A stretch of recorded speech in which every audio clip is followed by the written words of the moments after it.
Hey everyone, welcome to my channel. My name is Arita Sharma. I have been teaching English for 12 years. Today I'm going to cover the chapter Kurg. This is the chapter of class 10th CBSE board. Actually, this is the sub part of the chapter Glimpses of India. Why I have picked this chapter? Because this chapter is related to traveling. And every year CBSE ties one state of India with another state so that the children get to know more about India. So this time Punjab has been tied with Odisha. So we have given the project, summer vacation project to our class 10 students, and that is to make a brochure of Odisha. And to make that brochure, reading of this chapter is utmost important. So let's get started with the explanation of this chapter. And as usual, my explanation is going to be in English and Hindi mix. So let's start it. First of all, let's see the map of Kurg. सो यहाँ पे आप देख सकते हैं कुर्ग जो है कर्नाटका का part है, ठीक है। And it's a very beautiful place. ये चैप्टर पढ़ने के बाद मैंने इसको जब गूगल पे सर्च किया तो वहां की एक कंपनी है जिसने मुझे कांटेक्ट खुद ही कर लिया। ऑब्वियसली इन लोगों को आजकल एआई के थ्रू सारा कुछ पहले ही पता चल जाता है। So they contacted me and they send me the itinerary of Coorg. Itinerary होता है आपकी जर्नी का जो शेड्यूल होता है, उसको आइटनरी बोलते हैं, ठीक है। वो उन्होंने मुझे भेजी आइटनरी और उसमें सारा उन्होंने पिक्चर्स भेजी कुर्ग की। इसके साथ ही ऊटी है और इसके साथ ही कुरनूर है। ये साउथ इंडिया में, और आप देख सकते हैं यहाँ पे सारा ओशन है, तो इसलिए ये क्या है, ये एक कोस्टल एरिया है। कोस्टल एरिया है, ठीक है। कोस्टल एरिया होता है जिसमें ओशन या कोई भी वाटर बॉडी साथ में टच करती है, मेनली ओशन टच करता है, तो हम उसको कोस्टल एरिया बोलते हैं। एसएसटी का वर्ड है ये। तो ये मैप है इंडिया का जिसमें आप देख सकते हैं कि ये कर्नाटका में है। फाइन, वापस चलते हैं हम अपनी चैप्टर के ऊपर। So Coorg is a coffee country and famous for its rain forest and spices, right? अपने रेन फॉरेस्ट के लिए फेमस है। यहाँ के जो फॉरेस्ट है वो एवरग्रीन है, कभी ड्राई नहीं होते हैं। कॉफी कंट्री है, यानी कॉफी की प्लांटेशन के लिए फेमस है। स्पाइसेस के लिए फेमस है, स्पाइसेस के प्लांटेशन के लिए। सब स्पाइसेस के लिए we have one more word, that is condiments, ठीक है। कॉन्डिमेंट वर्ड्स हम स्पाइसेस के लिए भी यूज कर सकते हैं। Anything which we use to enhance the flavour of the food, उसको हम कॉन्डिमेंट्स बोलते हैं। स्पाइसेस के लिए वर्ड यूज हो सकता है। उसके बाद है midway between Mysore and the coastal town of Mangalore, it's a piece of heaven that must have drifted from the kingdom of God. कहते कि मैसूर और मैंगलोर, अब एक बैंगलोर है, मैंगलोर भी है, इनके सेंटर में एक ऐसी जगह है जिसे हम हेवन कह सकते हैं। हेवन के लिए अनदर वर्ड होता है पैराडाइज, ठीक है। तो ऐसी एक जगह है जो ऐसा लगता है कि ईश्वर के वहां से ड्रिफ्ट होके आई है, ईश्वर की तरफ से। Drifted been carried away along with the air, हवा के साथ उड़ के आई है, लेकिन कहाँ से आई है, भगवान के किंगडम में से आई है। तो इतनी ब्यूटीफुल जगह है और उस जगह का नाम है Coorg. This land of rolling hills is inhabited by a proud race of martial men, beautiful women and wild creatures. अब कहते हैं ये जो जगह है, ये जगह है रोलिंग हिल्स की, ठीक है। रोलिंग हिल्स की अभी मैं आपको पिक्चर दिखाऊंगी। इनहैबिटेड होता है वहां रहना, और वहां पे कौन रहते हैं, रोलिंग हिल की ये जगह है, मतलब इसके आसपास सारी जगह रोलिंग हिल्स हैं। और उसमें एक बहुत ही अच्छी रेस रहती है, एक ऐसी रेस रहती है जिन्हें अपने ऊपर प्राउड है और जिनके ऊपर कंट्री को भी प्राउड है, और वो रेस है वॉरियर्स की, मार्शल मैन की। ब्यूटीफुल विमेन है वहां पे और वाइल्ड क्रीचर्स हैं, ठीक है। एक बार हम देखते हैं कि हम रोलिंग हिल्स किनको बोलते हैं। तो यहाँ पे मैं आपको दिखा रही हूँ रोलिंग हिल्स की, मैंने एक पिक्चर निकाली थी। इस तरह के जो हिल्स होते हैं इन्हें हम रोलिंग हिल्स बोलते हैं, ठीक है। ये है rolling hills. Fine, I hope it's clear to you. आगे चलते हैं चैप्टर में हम। सो कुर्ग और कोडागू, अब यहाँ पे ये जो वर्ड कोडागू है ये इसका ओल्ड नेम है। The smallest district of Karnataka is home to evergreen rain forest, spices and coffee plantation, जो कि हम पहले ही पढ़ चुके हैं। इसका पुराना नाम कोडागू है। और एक ये छोटा सा द स्मॉलेस्ट है, यानी कि सबसे छोटा डिस्ट्रिक्ट है कर्नाटका का। द स्मॉलेस्ट यहाँ पे शो कर रहा है superlative degree of adjective, small, smaller, smallest, ठीक है। साथ साथ में हम ग्रामर भी देखते जाएंगे। Evergreen rain forest cover 30% of this district, यानी कि इस डिस्ट्रिक्ट का जितना भी एरिया है उसमें 30% जमीन जो है उस पे सिर्फ एवरग्रीन फॉरेस्ट लगे हुए हैं। तो आप सोच सकते हैं वहां कितनी ग्रीनरी होगी। During the monsoons it pours enough to keep many visitors away. अब कहते हैं मानसून्स में पोर्स इनफ का मतलब यहाँ पे है रेन, कि यहाँ पे बहुत ज्यादा रेन होती है और जो विजिटर्स हैं वो यहाँ से फिर दूर रहते हैं, क्योंकि बारिश बहुत ज्यादा होती है तो फिर वो घूम फिर नहीं सकते। The season of Joy commences from September and continues till March. Commences का मतलब होता है स्टार्ट होना। कहते हैं कि जो एक अच्छा सीजन है वो कब स्टार्ट होता है, वो स्टार्ट होता है सितंबर से लेके मार्च तक चलता है। तो अगर आपने यहाँ घूमने जाना है तो उसके लिए सितंबर टू मार्च का जो मंथ है वो अच्छे हैं वहां पे, उस टाइम वेदर अच्छा होता है। The weather is perfect with some showers thrown in for good measures. ठीक है, सम शार्स अगेन यहाँ बारिश को बोला गया है। गुड मेजर्स मीन अच्छी अमाउंट में यहाँ पे बारिश होती है और वेदर जो है वो बहुत ही अच्छा रहता है। The air breeze of invigorating coffee. Invigorating means very strong smell of coffee, मतलब आपको हवा के अंदर ही बहुत ज्यादा कॉफी की जो स्ट्रॉन्ग स्मेल है वो आएगी वहां पे। Coffee estates and colonial bungalows stand tucked under tree canopies in prime corners. अब कहते हैं कॉफी की जो इस्टेट है, इस्टेट होता है large area owned by a person और अ फैमिली। बहुत बड़ी जमीन जिसके मालिक कोई एक पर्सन हो या एक फैमिली, उसको हम इस्टेट बोल देते हैं। कॉलोनियल बंगलोज यहाँ बोला गया है ब्रिटिश के टाइम के जो बंगलोज बने हुए हैं वहां के ऊपर, वहां पर। और tucked under the tree canopies. Canopy वैसे तो हम बोलते हैं जैसे हम कोई टेंट वगैरह लगाते हैं या स्टॉल लगाते हैं तो जो उसकी इस तरह की छत होती है, ठीक है, तो वो जो कपड़ा होता है वो कैनपी होता है, कैनपी का ही होता है। तो वो थिक होता है, उसको हम कैनपी बोल देते हैं, राइट। और उसके अंडर कहते हैं टग्ड अंडर ट्री कैनपीज, मतलब कि वहां बहुत सारे ट्रीज हैं, उनका ग्रुप है। उसके अंडर, टग्ड का मतलब होता है कवर्ड, अंडर समथिंग। तो उसके अंडर जो है बंगलोज हैं और कॉफी की एस्टेट्स हैं, प्राइम कॉर्नर्स में है। प्राइम का यहाँ पे मतलब है बेस्ट प्लेसेस पे है। ठीक है, एक बार इसकी पिक्चर देखते हैं हम। हाँ, तो ये है कॉलोनियल बंगलोज, ठीक है, ब्रिटिश टाइम के जो बने हुए हैं। मींस इनका स्ट्रक्चर नॉर्मली इस तरह का होता था। फाइन, ये मैं आपको नेक्स्ट उसमें बताती हूँ। The fiercely independent people of Kurg are possibly of Greek or Arabic descent. Fiercely का यहाँ मीनिंग है कॉम्पिटिटिव, जिनके अंदर कंपटीशन की भावना बहुत होती है। हम पहले ही पढ़ चुके हैं, ये मार्शल मैन की लैंड है। कहा जाता है कि ऐसे माना जाता है कि इनके जो एंसेस्टर थे या तो वो ग्रीस से थे या फिर वो अरेबिक डिसेंट के थे। डिसेंट का मतलब होता है वंश, ठीक है, जिसे हम हेरिडिटरी बोलते हैं। As one story goes, a part of Alexander's army moved south along the coast and settled here when return became impractical. कहते हैं कि एक स्टोरी है, अब ये सारी स्टोरीज हैं, हियर सेज हैं, इनका कोई एविडेंस नहीं है, ठीक है। तो कहते हैं कि एक ऐसी सुनी सुनाई स्टोरी है कि जो अलेक्जेंडर की आर्मी है वो यहाँ आई थी, लेकिन इम्प्रैक्टिकल यहाँ पे वर्ड दिया हुआ। इम्प्रैक्टिकल मीन्स उनके पास कोई रास्ता नहीं बचा वापस जाने का, वो वापस नहीं जा पाई, तो उनके जो आर्मी मैन थे वो यहीं पे सेटल हो गए और यहाँ की जो लेडीज थी, लोकल लेडीज, उनके साथ उनकी मैरिजेस हो गई। And their culture is apparent in the martial tradition. Apparent होता है क्लियर, क्लियर क्लियर, ठीक है, जो क्लियर हो, साफ साफ दिखाई देता हो। तो कहते हैं उनका जो मार्शल ट्रेडिशंस हैं, जो अलेक्जेंडर आर्मी के लोग थे जिन्होंने लोकल लेडी से शादी कर ली, उनके जो ट्रेडिशंस हैं वो वहां पे क्लियर विजिबल होते हैं, मार्शल ट्रेडिशन।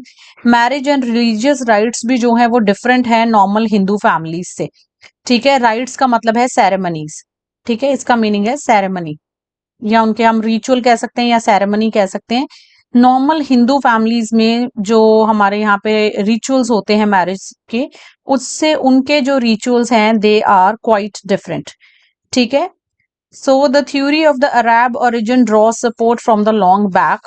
अब कहते हैं कि जो अरब के ओरिजिन की स्टोरी है कि शायद इनके जो एंसेस्टर थे वो अराबिक थे, वो इसलिए माना जाता है क्योंकि इनके जो ड्रेसिंग स्टाइल है वो काफी हद तक मैच करता है, राइट। एक ब्लैक कोट लॉन्ग पहनते हैं जैसा कि आप पिक्चर में देख सकते हो।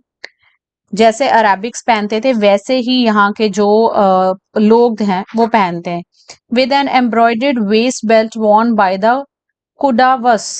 known as kufiya. It resembles the kufiya worn by the Arabs and the Kurds. Means इन जो Arabs ड्रेस पहनते हैं और जो इनके ancestors ड्रेस पहनते हैं या ये लोग पहनते हैं, तो वो आपस में ड्रेस जो है वो काफी हद तक मैच होती है। Now in this sentence the word kupya is written, इसका मतलब होता है वेस्ट बेल्ट। ठीक है, वेस्ट बेल्ट है जो ये कोडावस यानी कि कुर्ग के रहने वाले लोगों को बोला गया, वो पहनते थे। ठीक है, और कुफिया जो है ये एक ड्रेस है जो कि हमारे जो यूनाइटेड अरब एमिरेट्स के जो लोग पहनते हैं। एक लॉन्ग वाइट कलर का पैरों तक लंबा एक क्लॉक होता है और सिर के ऊपर उन्होंने एक स्कार्फ बांधा होता है, उसको बोलते हैं। और जो कुर्ज है, कुर्द कुर्द वर्ड लिखा हुआ है, कुर्द वर्ड का मीनिंग है ईरानी एथनिक ग्रुप है लोगों का, उसको बोला जाता है। वो भी ये वाली ड्रेस पहनते हैं अरेबिक स्टाइल की। तो आपस में अरेबिक ड्रेस और कुर्ग के जो लोग हैं, कुडावस जो हैं, उनकी ड्रेस आपस में मैच होती है। Fine. Next, your Kurgi homes have a tradition of hospitality and they are more than willing to recount numerous tales of valor related to their sons and fathers. Valor word का meaning यहाँ पे valor word दिया हुआ है। valor का meaning होता है bravery। ठीक है, bravery इसका meaning है। और कहते हैं कि अगर आप कुर्ग जाते हो तो वहां के लोगों की जो hospitality है, जो मेहमान नवाजी है, वो बहुत अच्छी है। और प्लस जब वो आपकी मेहमान नवाजी करेंगे तो वो आपको numerous tales mean stories, numerous stories सुनाएंगे ब्रेवरी की। ठीक है, रिकाउंट करना होता है याद करना। तो बहुत सारी ब्रेवरी की जो स्टोरीज हैं जो उन्होंने अपने एंसेस्टर्स से सुनी है, वो आपको सुनाएंगे अपने एंसेस्टर्स के बारे में। खाना खाते वक्त या उनके घर गए हुए जब वो आपकी मेहमान नवाजी करेंगे तो आपके साथ जो उनकी चिट चैट होगी, जो बातचीत होगी, उसमें वो आपको अपने बुजुर्गों की जो ब्रेवरी की स्टोरीज हैं, टेल्स हैं, वो नरेट करेंगे। The Kurg regiment is one of the most decorated in the Indian Army, and the first chief of the Indian Army, General Kariappa, was a Kurgi. Even now, Kudavas are the only people in India permitted to carry firearms without license. कहते हैं कि आज भी India के अंदर सिर्फ कुडावस यानी कि कुर्गी लोग जो होते हैं वो फायर आर्म्स यानी कि गन रख सकते हैं अपने पास और उन्हें लाइसेंस की भी कोई जरूरत नहीं है। जबकि अगर हम रखते हैं तो हमें लाइसेंस बनवाना पड़ता है और उसका एक वैलिड रीजन भी देना पड़ता है कि हम ये गन क्यों रख रहे हैं। ठीक है, the river Kaveri obtains it's water from the hills and the forest of Coorg. अब कुर्ग के जो पहाड़ हैं और जो उसके फॉरेस्ट हैं, उनमें से जो भी पानी आता है वो रिवर कावेरी में मिक्स होता है। ठीक है, रिवर कावेरी ही वहां की मेन रिवर है। Mahseer, a large fresh water fish abound in these waters. Mahseer जो है वो एक लार्ज फ्रेश वाटर फिश है। ठीक है, और अबाउंड होता है जो वहां पे बहुत ज्यादा क्वांटिटी में मिलती है। ठीक है, वहां पे मिलती है। मैं अभी आपको इसकी पिक्चर दिखा देती हूँ। Kingfishers dive for their catch while squirrels यानी गिलहरियां। किंगफिशर्स भी हमें सबको पता है एक बर्ड होता है बहुत लंबी बीक वाला, जो अपनी बीक से पानी के अंदर से जल्दी से फिश को पकड़ सकता है। ठीक है, वो उसके पानी में डाइव करता है और फिश को पकड़ लेता है। स्क्वेरल्स हमें पता है गिलहरियां होती हैं। And langurs drop partially eaten fruit for the mischief of enjoying the splash and the ripple effect in the clear water.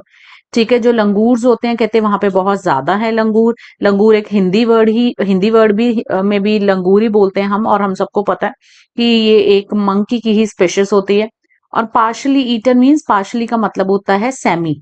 Sami, ठीक है, इसका मतलब सैमी है। आधे खाए हुए फ्रूट्स जो हैं वो कहते हैं मिसचीफ के लिए। मिसचीफ का मतलब होता है शरारत, नॉटीनेस के लिए और अपनी इंजॉयमेंट के लिए वो पानी के अंदर फेंकते हैं, जिससे कि उसमें स्प्लैश और रिपल इफेक्ट होता है। जो ये वर्ड है स्प्लैश, ये एक साउंड वर्ड है। ठीक है, साउंड वर्ड है। जब हम पानी के अंदर कुछ फेंकते हैं तो पानी ऊपर की तरफ उछलता है तो एक स्प्लैश की साउंड आती है। तो साउंड वर्ड्स को हम इंग्लिश में बहुत यूज करते हैं। इन्हें हम ओनोमोटॉपिक वर्ड्स भी कहते हैं, और ओनोमोटॉपिया एक पोएटिक डिवाइस भी है जिसके ऊपर मैं एक सेपरेट वीडियो बना दूंगी। रिपल इफेक्ट क्या होता है? जब हम पानी में कुछ फेंकते हैं और पानी दोनों साइड से एक राउंड राउंड शेप में होता है। मैं अभी आपको पिक्चर दिखाती हूँ उसकी भी। Elephants enjoy being bathed and scrubbed in the river by their mahouts. Mahouts भी हिंदी वर्ड है। माहूत का मतलब होता है एलिफेंट्स के जो मालिक होते हैं, जो उनको पालते पोसते हैं, वो उनको वहां पे रिवर में बात करवाते हैं, उनको स्क्रब करते हैं, उनका ध्यान रखते हैं। चलिए अब हम पहले मासीर जो फिश है उसकी पिक्चर देखते हैं और साथ में स्प्लैश और रिपल इफेक्ट की पिक्चर भी देखते हैं। ठीक है, ये आपको जो पिक्चर नजर आ रही है इसमें जो पानी ऊपर की तरफ उछला हुआ नजर आ रहा है दैट इज स्प्लैश, और जो उसके साइडों में पानी राउंड राउंड राउंड राउंड हुआ है इसको हम रिपल इफेक्ट बोलते हैं। ठीक है, और ये स्क्वेरल है, ये तो हमने अपनी डेली लाइफ में बहुत देखी हुई है। ठीक है, और ये है मासीर फिश। अब देखो कितनी बड़ी फिश है और ये वहां अबंडेंस में मिलती है, फ्रेश वाटर फिश है। ठीक है, ये मैंने लंगूर की फोटो लगाई हुई है। ठीक है, बाकी की हम देखते हैं पिक्चर्स इसमें आगे और। हाँ जी, अब हम आते हैं यहाँ पे कि वहां पे करने के लिए एक्टिविटीज क्या क्या हैं, क्योंकि सब लोग जो हैं वो सिर्फ नेचर में जाके बैठना पसंद नहीं करते, लोगों को एडवेंचर एक्टिविटीज भी अच्छी लगती हैं। The most laid back individuals become converts to the life of high energy adventure with river rafting, canoeing, rappelling, rock climbing, mountain biking, numerous walking trails in this region are a favourite with trekkers. अब कहते हैं जो लोग laid back रहते हैं, laid back मैंने देखो book में अंडरलाइन किया हुआ है, ये रहा दिया हुआ है इन्होंने, मतलब कि जो रिलैक्स होते हैं, बहुत ज्यादा हरी में नहीं होते हैं, वो लोग भी यहाँ आके क्या हो जाते हैं, कन्वर्ट हो जाते हैं वो लोग यहाँ आके। ठीक है, कन्वर्ट हो जाते हैं, और कन्वर्ट कैसे हो जाते हैं कि उनकी जो एनर्जी है वो एकदम से हाई हो जाती है, क्योंकि यहाँ पे बहुत सारी एडवेंचर एक्टिविटीज हैं, जैसे कि रिवर राफ्टिंग है। ठीक है, एक मिनट, इसके भी मैं आपको पिक्चर्स दिखाती हूँ। फाइन, फर्स्ट पिक्चर जो है वो रिवर राफ्टिंग की है, सेकंड पिक्चर कैनोइंग की है, थर्ड पिक्चर रिपेलिंग की है, फोर्थ पिक्चर रॉक क्लाइंबिंग है, and fifth is mountain biking. Bike वो साइकिल के लिए वर्ड यूज करते हैं। ठीक है, तो माउंटेन बाइकिंग है, एंड देन वॉकिंग ट्रेल्स, यानी बहुत सारे वहां पे ऐसे रास्ते हैं जिन पे आप वॉक ले सकते हैं and you will feel really good about it. उसके बाद है, जस्ट अ मिनट, नेक्स्ट पे चलते हैं हम। हाँ जी, तो ये सारी एक्टिविटीज हैं जो आप वहां पे कर सकते हैं। उसके बाद है birds, bees and butterflies are there to give you company. ठीक है, macaques, Malabar squirrels, langurs and slender lorises keep watchful eye from the tree canopy. कहते हैं वहां पे आपको बहुत सारे बर्ड्स मिलेंगे, बहुत सारी बीज मिलेंगी, बटरफ्लाईज मिलेंगी, जो हमेशा आपका वहां पे आपको कंपनी देंगी, आपके साथ ही होंगी जब आप घूमने जाओगे। मैकेक्स जो होता है वो एक तरह का ऑस्ट्रेलियन मंकी होता है, उसकी भी मैं आपको पिक्चर दिखा देती हूँ, वो आपको वहां मिलेंगे। मालाबार स्क्वेरल्स मैंने अभी आपको पिक्चर दिखाई है, वो मिलेंगी वहां पे। लंगूज मिलेंगे, और एक सेलेंडर लॉरिस नाम का भी एक एनिमल होता है, उसकी भी फोटोग्राफ अभी मैं आपको दिखाती हूँ, वो होगा। और ये सब आपके ऊपर एक तरह से वॉचफुल आई रखेंगे। अब ये तो जरूरी नहीं मतलब वो आपके वॉचफुल आई रखेंगे, यहाँ वॉचफुल आई का मतलब है कि वो भी आपको वहां कंपनी देंगे, आपको जगह जगह देखने को मिलेंगे। ट्री कैनपी यानी पेड़ों के ऊपर वो आपको नजर आएंगे। I do however prefer to step aside for wild elephants. अब वहां पे वाइल्ड एलिफेंट्स भी होंगे, तो राइटर कहते हैं कि मैं प्रेफर करता हूँ, ये मेरी चॉइस है कि जब वाइल्ड एनिमल मैं देखता हूँ तो मैं साइड हो जाता हूँ। ठीक है, तो आप भी ऐसा ही करिए। नेक्स्ट इज, एक मिनट पहले इनके पिक्चर्स दिखा दूं आपको। तो ये मैकेक है। ठीक है, इंडियन मंकी लग रहा है, वैसे अगर आप डिक्शनरी मीनिंग देखोगे तो ऑस्ट्रेलियन मंकी को मैकेक बोलते हैं। ये है जी सेलेंडर लॉरिस। ठीक है, ये पेड़ों पे रहते हैं, ट्री कैनपी इसलिए बोला गया। Fine. The climb of the Brahmagiri hills brings you into a panoramic view of the entire misty landscape of Kurg. Panoramic view यहाँ पे दिया हुआ है, ये हमारे फोन में भी फीचर होता है panoramic view, जिससे जब हम पिक्चर क्लिक करते हैं तो पूरी पिक्चर क्लिक हो जाती है। जैसे एक रूम की करनी है तो पूरे रूम की पिक्चर एक राउंड काइंड ऑफ शेप में वो क्लिक हो जाती है, राइट। तो कहते हैं कि अगर आप ब्रह्मगिरी हिल्स के ऊपर जाके खड़े होते हो तो आपको पूरे कुर्ग का एक पेनोमिक व्यू मिलेगा, यानी पूरा कुर्ग वहां से आपको नजर आएगा। और एंटायर मिस्टी लैंडस्केप, मिस्टी यहाँ पे एडजेक्टिव है और मिस्टी का मतलब है थोड़ा फॉगी, मतलब जब आप उस हिल्स पे खड़े होगे तो आपको एक फॉगी लैंडस्केप नजर आएगी और नीचे वहां सारा कुर्ग जो है वो आपको नजर आ जाएगा। A walk across the rope bridge leads to the 64-acre island of निसर्गधामा। अब निसर्गधामा वहां पे एक आइलैंड का नाम है, जिस तक पहुंचने के लिए आपको एक रोप ब्रिज से होके जाना पड़ता है, और ये 64 एकड़ का है। इन सब की पिक्चर्स भी मैं आपको अभी दिखाती हूँ। ठीक है। और जैसे ही आप निसर्गधाम पहुंचते हो, वहां के जो लेक्स वगैरह हैं, जो घूमने की जगह सारा एंजॉय करते हो, उसके बाद आगे आप पहुंचोगे Buddhist monks from India's largest Tibetan settlement. वहां पे सबसे ज्यादा तिब्बतियन जो इंडियन है, तिब्बतियंस हैं, वो वहां पे रहते हैं। वहां बुद्धिस्ट मंक्स की एक जगह है एट नियर बाय बलाकुप्पे। बलाकुप्पे अगेन एक जगह के नाम है, जहाँ पे आपको वो बुद्धिस्ट मॉन्क्स की मोनेस्ट्री जो वो मिल जाएगी, और वो भी बहुत ही देखने लायक है। मैं उसकी भी पिक्चर आपको भी दिखा देती हूँ। The monks in red ochre yellow robes are amongst the many surprises that wait to be discovered by visitors searching for the heart and soul of India. Ochre colour यहाँ आपको नहीं पता होगा, ऑकर कलर होता है dark yellow colour होता है, ठीक है। येलो की ही एक फॉर्म होती है। तो कहते हैं कि वहां पे जो मंक्स हैं वो रेड कलर के कपड़े, ऑकर कलर के, येलो कलर के रोब्स हम बोलते हैं उनकी ड्रेस को, कपड़ों को पहने हुए आपको नजर आएंगे और आपको सरप्राइज कर देंगे एक तरह से, क्योंकि आपने सोचा नहीं होगा कि यहाँ पे आपको मंक्स मिल जाएंगे, ठीक है। एंड जो विजिटर हैं वो इनको वहां डिस्कवर करते हैं in the heart and soul of India. अब उस जगह को heart and soul of India बोला गया है।